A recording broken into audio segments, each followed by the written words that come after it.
प्रिय दर्शकों, पुनः स्वागत है। आज हम प्रबंधन के क्षेत्र में उतरते हैं, जहां हम एक असाधारण व्यक्ति के जीवन और शिक्षाओं को उजागर करते हैं, जिन्होंने न केवल भारतीय इतिहास पर एक अमिट छाप छोड़ी, बल्कि नेतृत्व और शासन के प्रतीक के रूप में भी खड़े हैं। प्रबंधन गुरु शिवाजी की विरासत का पता लगाने के लिए हमसे जुड़े। नमस्ते दर्शकों, आज हम भारत के महानतम नायकों में से एक शिवाजी भोसले, जिन्हें छत्रपति शिवाजी महाराज के नाम से जाना जाता है, के जीवन की यात्रा पर निकल रहे हैं। हालांकि उन्हें अक्सर उनकी सैन्य उपलब्धियों और मराठा साम्राज्य की स्थापना के लिए मनाया जाता है, लेकिन शिवाजी का एक और पहलू है जिसे अक्सर अनदेखा कर दिया जाता है, उनका अनुकरणीय प्रबंधन कौशल। शिवाजी के प्रबंधन सिद्धांतों ने न केवल युद्ध रणनीतियों में क्रांति ला दी, बल्कि प्रभावी शासन और प्रशासन की नींव भी रखी। उन्होंने कई प्रबंधन तकनीकों का इस्तेमाल किया जो आधुनिक कॉरपोरेट जगत में भी प्रासंगिक हैं। शिवाजी के प्रबंधन दर्शन के सार को सही मायने में समझने के लिए हमें सबसे पहले उनके प्रारंभिक जीवन में उतरना होगा।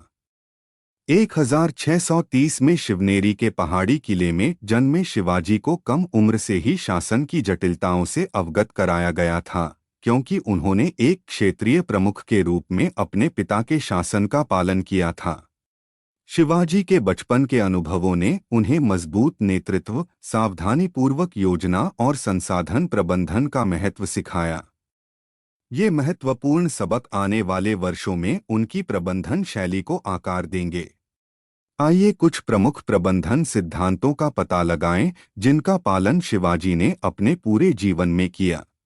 पहला है दूरदर्शी नेतृत्व। शिवाजी के पास अपने साम्राज्य के लिए एक स्पष्ट दृष्टिकोण था, एक एकजुट और समृद्ध मराठा साम्राज्य। उन्होंने अपने अनुयायियों को अपने दृष्टिकोण से प्रेरित किया, अपने लोगों के बीच उद्देश्य और समर्पण की भावना को बढ़ावा दिया।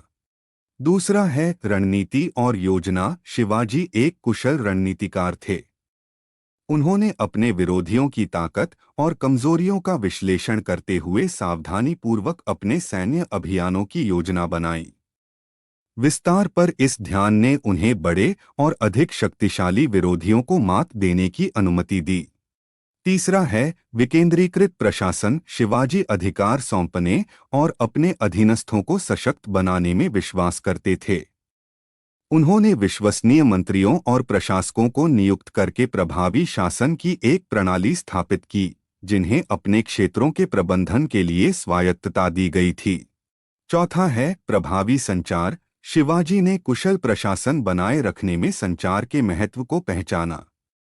उन्होंने जासूसों और मुखबिरों का एक नेटवर्क स्थापित किया, यह सुनिश्चित करते हुए कि सूचना उनके राज्य में तेजी से और सटीक रूप से प्रवाहित हो। पांचवां है नवाचार और अनुकूलनशीलता। शिवाजी एक अथक प्रवर्तक थे, जो हमेशा चुनौतियों पर काबू पाने के लिए नए तरीके खोजते थे।